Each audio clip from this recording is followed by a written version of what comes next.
Chapter 2 talked a little bit about brainwave activity, and as I mentioned in class, I get super geeked out here because it just astounds me that the ancient yogis knew that we would someday look at brainwaves, it seems like. They called them the vrittis. And so here is just a basic image that shows our four primary normal adult brain waves that happen. Up at the top here, we have our beta waves. And so you can see these waves are like constantly moving. And they're not too tall, but they're fast and close together. So that would be like just a lot of thoughts. You can almost see that each wave is a thought or some kind of something fluttering through the mind. And those move at 14 to 30 hertz or cycles. You can see here this shows 1 second. So look at all those little fluctuations. And then when you're in the next state, typically it would be like an awake and resting state. And so the waves get a little more stretched out. They're a little, not much bigger, a little bit bigger, but definitely less frequent. And that would be the 8 to 13 hertz or cycles. You can see how many of those happen in a second. Another time that those happen, we'll see if I can talk and type, but another time that these alpha waves happen is like if you're in a relaxed state, doing a vinyasa yoga practice. So any kind of movement with breath would also be in this alpha state. And I'm gonna draw a line here. Oh, yeah, so we kind of have this area here in the theta waves where this is just sleeping when you drop into sleep. And so the waves get even more spread out. They might get a little taller and have kind of flat spots at the top, but definitely less per second, 4 to 7 hertz. And when you're in between this kind of relaxed state and sleeping state, this line that I didn't quite get the color I wanted, but this line would be the sleep threshold. So if you can think of times where you just kind of drop off to sleep, this commonly happens in yoga practice whenever you are heading into rest. So you'll notice that you have those little moments where you start to drift off and your leg will twitch, or you may have experienced this hitting the sleep threshold in outside of yoga class, like if you're in the classroom and you're leaning on your fist and you fall asleep and your head drops, or you're holding a pen and your pen drops. So what's interesting is that right around in this area, and these theta waves are also what happens with the brain whenever we hit into meditation and some other yoga practices that we'll look at. Oh, go a little lower. Let me just undo that. Go a little bit lower past theta waves. So you'll notice sometimes that if you have a meditation practice or you develop one this semester, that you'll kind of feel yourself like you're just about to fall asleep, even when you're sitting up for meditation.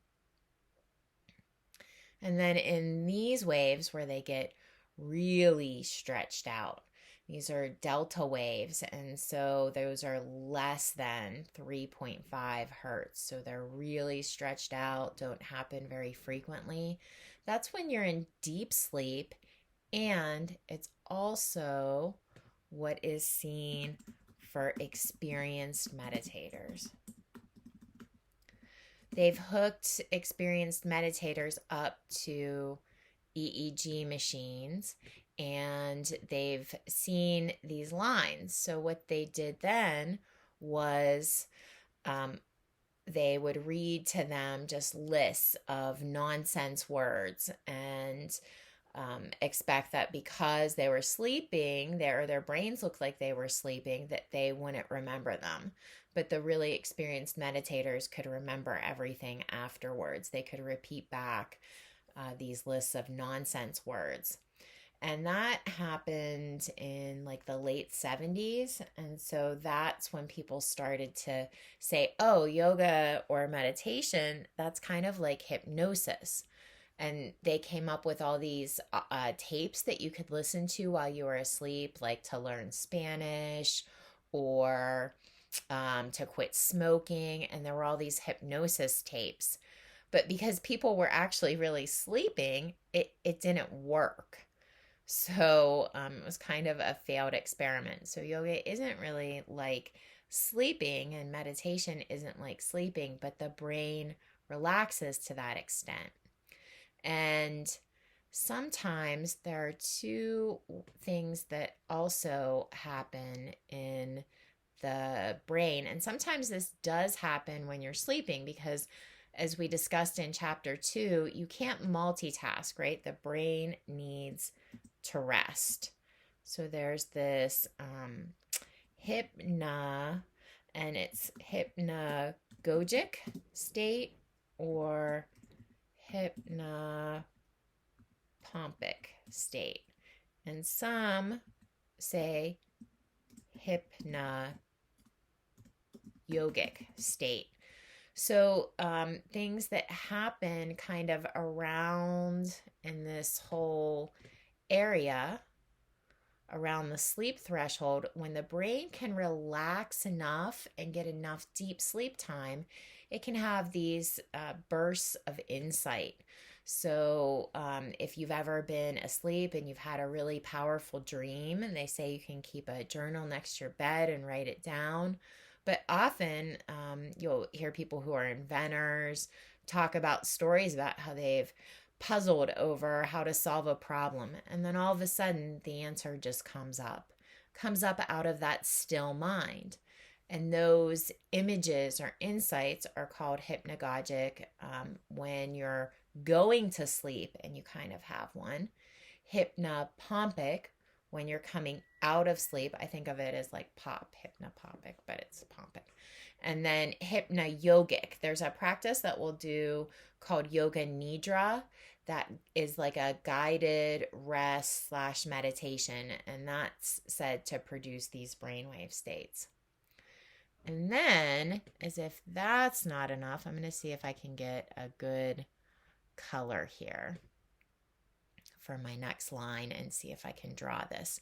So there's another kind of brainwave that's been seen in combination with these delta waves and really experienced meditators.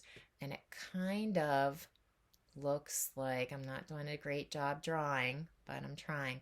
It's like short waves like the beta waves that are really close together, but really tall. I'm going to stop drawing because I'm not doing the best drawing job.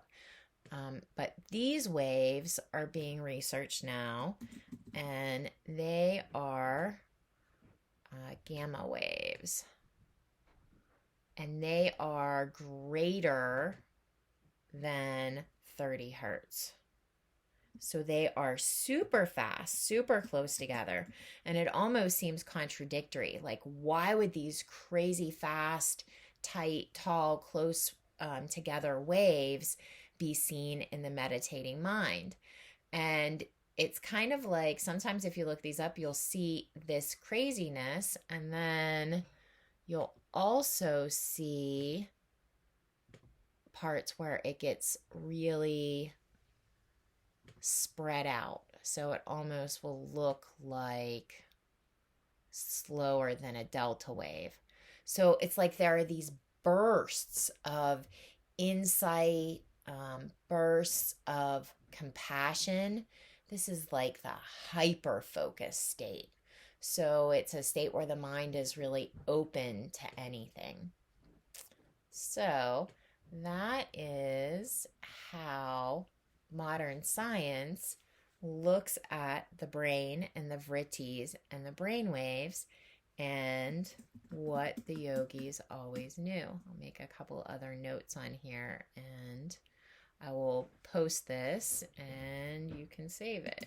Put compassion and insight. So, really powerful work that's being looked at in the brainwaves. And it shows that, this isn't just some fluffy woo woo, sit down, relax, and then go back to the day to day. Because the more you train your brain, the more you can access different brainwave formations that will continue out into daily life. I'm going to have probably another video talking about Dr. Herbert Benson, who came up with the relaxation response. And I mentioned him before. He's a cardiologist and really focuses on the science behind relaxation, and he did it out of transcendental meditation. So I'm going to take you through his technique called the relaxation response and how he's used that to help people train their brain waves. All right. I'm curious to think what you think about this and what comments and questions you have. So please write something down for our next class to discuss.